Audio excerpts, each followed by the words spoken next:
সম্মানিত দর্শক, আসসালামু আলাইকুম। আশা করি আপনারা সবাই ভালো আছেন। আজকে আমরা মরিচ গাছে 27 গোল্ড কিভাবে ব্যবহার করব, কতটুকু ব্যবহার করব, এই বিষয়গুলো সরাসরি এই ভিডিওতে করে দেখাবো। তো দর্শক, তার আগে আমার চ্যানেলটি যদি সাবস্ক্রাইব ফলো করে না থাকেন তাহলে অবশ্যই করে রাখুন। কৃষিতে সব সময় সঠিক তথ্যগুলো তুলে ধরার চেষ্টা করি যাতে আপনার চাষাবাদে উপকার করে থাকে এবং আপনি এখান থেকে কিছু শিখতে পারেন। চলুন দর্শক, 27 গোল্ডের পরিমাণটা আমরা বুঝে নেই।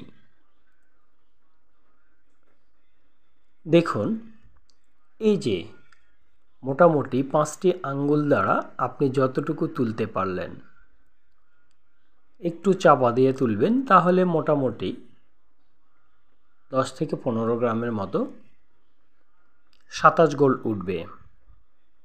এটা হলেই এই বয়সের একটা গাছের জন্য যথেষ্ট। অর্থাৎ মোটামুটি গাছগুলোর বয়স 25 দিন রোপণ করার পর। দর্শক, একটি কথা বলে নিতে চাই, তা হচ্ছে এটা ছোট মিয়ার মরিচ ক্ষেতটিতে আমি একই বেডে এবং অধিক বয়সের চারা কেমন হবে এটা একটা পরীক্ষা চালাচ্ছি। যারা পুরনো দর্শক তারা বুঝতে পারবেন। এই চারাগুলোর বয়স ছিল 60 দিন, অনেক লম্বা হয়ে গিয়েছিল। আপনারা গাছের গতি দেখলে বুঝতে পারবেন। এবং দুই একটা গাছে ফুল ধরার মতো অবস্থা প্রায়। যেহেতু বর্তমানে বিভিন্ন প্রতিষ্ঠান চারার বয়স উল্লেখ করে না, কেউ কেউ অনেক পুরনো চারা দিচ্ছে, কেউ কেউ আবার অল্প দিনের চারাও দেয়। তো বেশি বয়সের চারা আসলে কি পরিচর্যা করলে বা এই 27 গোল্ড কেমন কাজ করবে সেই চারাগুলোতে, সেটাই প্র্যাকটিক্যাল আপনাদেরকে দেখাবো।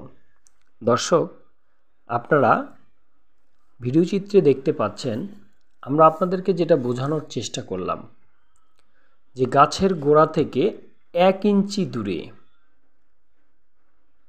27 গোল্ডটা আপনারা রিংয়ের মতো করে দিতে পারেন। এখন বর্ষার সময় চলতেছে, মাটিটা এমনিতেই একটু শক্ত বা চাপা লেগে আছে। আর মরিচ গাছের মাটির উপরের অংশ থেকে যে কাণ্ডটা, এই কাণ্ডটা মূলত কাট হওয়ার আগ পর্যন্ত অনেক চামড়াটা পাতলা থাকে। উপরের যে চামড়াটা সেটা খুব পাতলা থাকে। এটা আপনি মাটি দিয়ে ঢেকে দিলে পচন লাগবে। আবার এই 27 গোল্ড দিলেও পচন লাগতে পারে। তাই বর্ষার সময় আপনি মরিচের চারা বসানোর পরে মাটির উপরের অংশটাতে কখনোই কোনোভাবে মাটি বা অন্য কোনো কিছু যেতে দিবেন না, কারণ বারবার ভিজতে থাকে আর এই পাতলা চামড়াটাতে দাগ হয় এবং পচন ধরতে থাকে। এটা সিজনাল সময়ে কিন্তু এরকম সমস্যা করে না, কারণ মাটি যখন শুকনো থাকে তখন এরকম সমস্যা হয় না। তারপরেও আমরা গোড়া পচার স্প্রে করে সেটা রোধ করতে পারি। সেই ক্ষেত্রে আপনাদের দ্বিতীয় আরেকটি ফর্মুলা দেখানোর চেষ্টা করছি।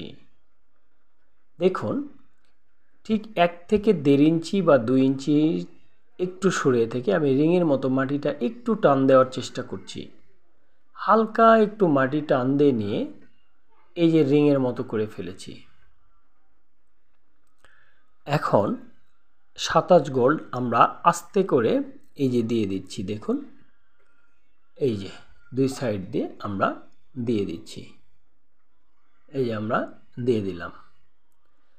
এখন দিয়ে দেওয়ার পরে আস্তে করে মাটিটা নিয়ে এসে সেই জায়গাতে আমরা আবার নেমে দিচ্ছি। তাহলে কি হবে, বৃষ্টির পানিতে এটা ধুয়ে যাবে না। যেহেতু বর্ষাকাল বা যে কোনো সময় হোক, বিশেষ করে মাটির ভিতরে থাকতেছে এবং সরাসরি শেকড়টা এই 27 গোল্ড খাদ্য গ্রহণ করতে পারতেছে। আমি আপনাদেরকে এই দ্বিতীয় পদ্ধতিটিও দেখালাম। আমরা এরপরে আরও একটি পদ্ধতি দেখার চেষ্টা করব। তার আগে বলে নিতে চাই আপনাদেরকে যে গাছগুলো আমি দেখাচ্ছি, আজকে পরীক্ষামূলক 2-4টা গাছে দিয়ে দেখালাম। এটা পরিপূর্ণভাবে আমি দেওয়ার পরে কি রেজাল্ট হয়, কেমন রেজাল্ট হয় সেটা আপনাদেরকে দেখাবো। দর্শক, অতিরিক্ত বৃষ্টিপাতের কারণে আমাদের গাছগুলোকে খুব সূক্ষ্ম পরিচর্যার মধ্য দিয়ে এগিয়ে নিতে হচ্ছে।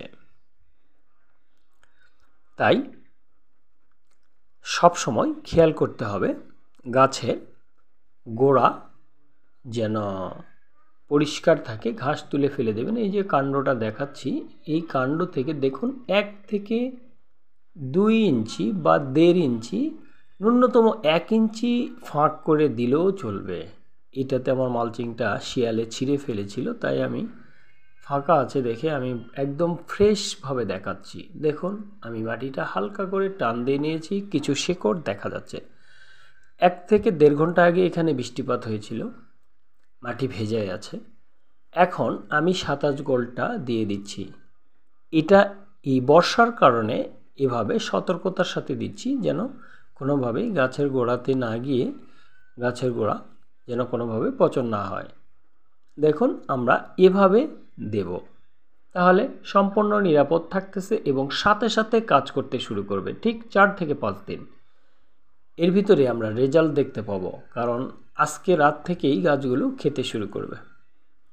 আরেকটি বিষয়, এখানে যদি শুকনো মাটি হয় ঠিক এভাবেই আপনি টান দিয়ে নিয়ে দেওয়ার পরে বদনার নল দিয়ে একটু পানি দিয়ে দিবেন। আমি হাত দিয়ে দিচ্ছি, কারণ একটু আগে বৃষ্টিপাত হয়েছে, ড্রেনেই পানি আছে। দর্শক, এভাবে যদি আপনি 27 গোল্ড দেন, তাহলে আপনারা ভিডিও শুরুতে যেটা দেখেছিলেন, গাছে প্রত্যেকটি ফল সেটিং আছে, প্রত্যেকটি ফুল থেকে ফল হয়েছে। ভালো করে আপনারা স্টার্টিং ভিডিওটা স্কিপ করে দেখুন যে এই 27 গোল্ড ব্যবহার করলে কিভাবে ফল সেটিং হয়। অবিশ্বাস্য, গত ভিডিওতে আমি সেটি দেখিয়েছিলাম।